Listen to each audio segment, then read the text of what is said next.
Let's pray. Heavenly Father, teach us to wake up in the morning and live. Amen. So the little girl in our gospel lesson, think about the rest of her life was like. I mean, she goes to school and the teacher says, so what did you do over the weekend? And she says, I died, but Jesus brought me back to life. Someone cries out, I'm afraid to die. And this wonder of God's grace takes their hand and says, you know, it's not so bad. You really don't need to be afraid. And I will hold your hand so that you don't have to be alone, because I was never alone. Something else about this little girl. She grew up and she died again. I would have loved to have been there and held her hand and seen the look in her eyes and heard her final words. I mean, rarely does somebody get to practice dying, but this little girl got to. And more important than being there for her final breath, I would have loved to have watched her take all of her other breaths and the way she lived and the things she did, because she knew something as a fact that the rest of us have to take by faith. The greatest friends are those who go through the storms and pains and hurts of life and then choose to walk beside those of us who are trying to figure out how to live in the midst of all those things. See, it's one thing to be a tourist and have to ask somebody, you know, how do I get to the Arizona Memorial, or how do I get to Lanikai Beach? It's quite another thing to ask, how do I deal with cancer? How do I deal with my house being empty because my kids grew up? How do I deal with living alone because my spouse died and it's not the same? Have you ever struggled with what to say to somebody who's going through the hungry and dark? Silence gets too loud and you blurt out, I know exactly how you feel. And the moment you hear you say those words, you just feel terrible, because you know that you don't know how they feel, and they know that you don't know how they feel. And all you want is for them to forgive you, because it was the silence. And I think you've been there. See, the difference between sympathy and empathy is more than just a few letters. The dictionary says sympathy is feelings of pity and sorrow for someone else's misfortune. Empathy is the ability to understand and share the feelings of another. Empathy does not require that you go through what the other person is going through, but it requires that you create a space large enough and be patient enough that you will not be at rest and you will not be at peace until the one you love and care for is able to rest and be at peace. I was thinking about the two thieves on the cross next to Jesus on the Friday we call Good. They both yelled and made fun of Jesus, gallows humor at its finest. Then one has a change of heart. I don't know if it was the look in Jesus' eyes or the words that came out of his mouth, or if this thief had always had this bottled up inside him, but he was afraid to speak it until the moment came when he knew he was never going to have another chance to say the words. A moment of time brought that thief into forever. I mean, there was a crowd at the foot of the cross. Friends, disciples, enemies, looky-loos, but only two thieves had a front row seat to God's grandest moment. For one of them, it led to eternity. For the other, it led to eternal darkness. The other thief, the one who chose darkness, he kept up his thieving ways right to the end, tried to steal his life back. If you're the Christ, save yourself and us. I mean, he had been stealing minutes and hours and days from God his whole life. And this, well, his feeling was that this life and this time was the only thing that mattered. And the thief assumed that Jesus wanted a few more hours, a few more days, a few more years in this world. Obviously, he wasn't there when Jesus said, whoever wants to save their life will lose it, but whoever loses their life for me and for the gospel will find it. When we ask God to save us, we're asking a lot. I mean, we need to be saved from the people that are trying to take advantage of us, the people that want to hurt us, the people that want to just use us to get what they want. We need to be saved from our own short-sightedness and self-centeredness. We need to be saved from death beyond the grave. We need to be saved from the death that takes away our life and our joy and our hope while we're still breathing. That's a lot to ask God for.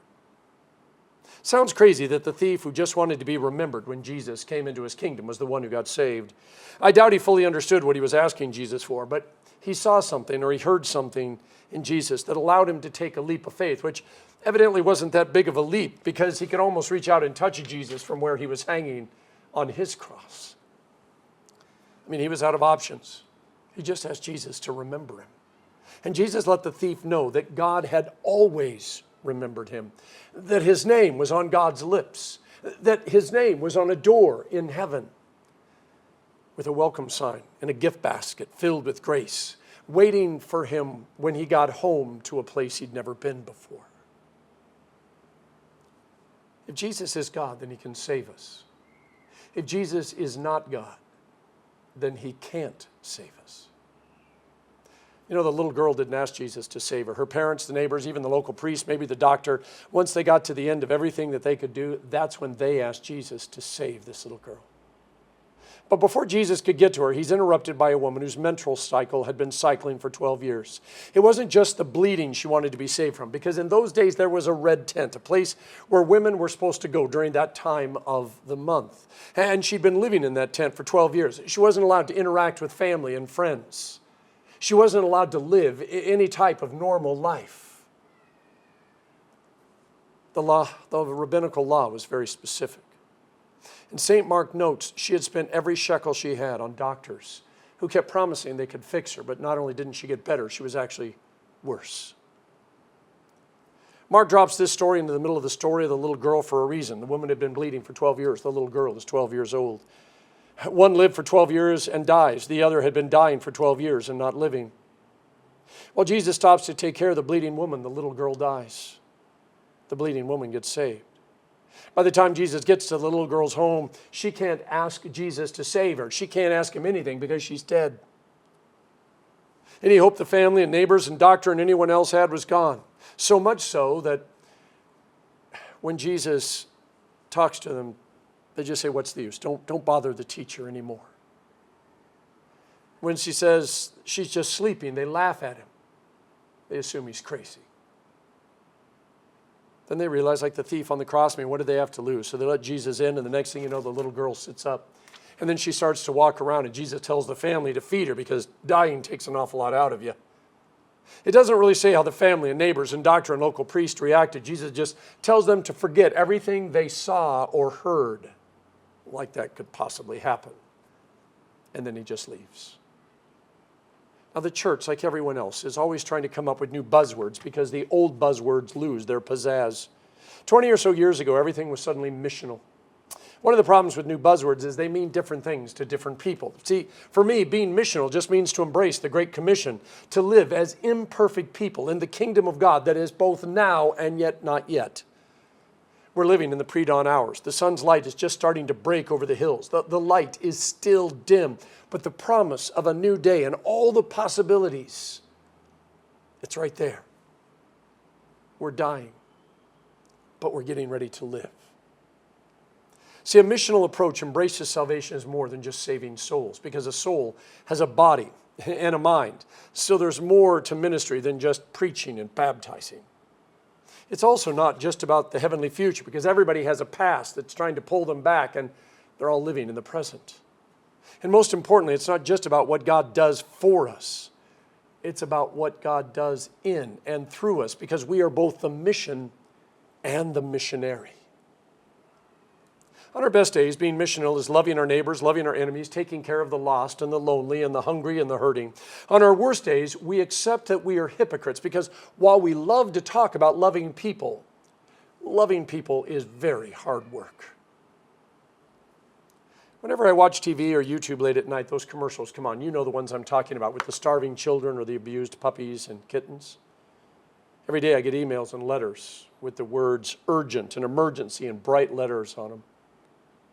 I pull up the news, and there are tanks and planes blowing things up, people starving, dams breaking, churches being attacked. And the emotions overwhelm. I turn off the TV, I shut down the internet, I throw the letters in the trash, because it is more than I can handle. It's more than my heart or my mind or my soul can handle. I can't even make a dent in my own problems. How am I supposed to save the world? Last month we prayed for the family of Joel. He was our former district education exec. He died during a medical procedure. 25 years or so ago, he went through a complete heart transplant. Every time I saw him, I thought about the fact that somebody had to die in order for him to live. I mean, you can't give your heart away and keep living. I mean, it's just not possible, is it? Every day Joel gave away a little bit of his new heart. He couldn't save the world, but he could care for and help and equip and love the people who God brought into his life, even if it was just one person at a time. You see, the thief on the cross, the one who Jesus remembered and then took to heaven with him, he never got to change his life. He never got to try to pay Jesus back. He just died and woke up in heaven. But for 1 second before he died, he witnessed to the other thief when he said, don't you fear God? We're being punished for our sins. I mean, we deserve this. This one is innocent. He hasn't done anything wrong. Nothing more is mentioned about the little girl who Jesus brought back to life. There's no stories of her writing a book or going on the talk show circuit or running for politics and saying, let me tell you what I know. She just got up, started walking around, and ate something. In other words, she started living again. And I can't think of anything better for any 12-year-old to do than just get up every morning and live. See, on good days when I'm able to embrace God's word and not get in his way, I give up trying to change the whole world. And I just try to be like that 12-year-old girl. I try to give my heart away, one little bit at a time. Use the minutes and the hours and the days to make a difference in at least one person's life, hoping that person makes a difference in even more lives, and it just keeps paying forward. See, the woman bleeding for 12 years, a 12-year-old girl dying, a thief on a cross paying for his sins, they were all dead ends by human standards. No doubt about it. End of story. What's your dead end? What is it that you can't seem to get past, no matter how hard you try?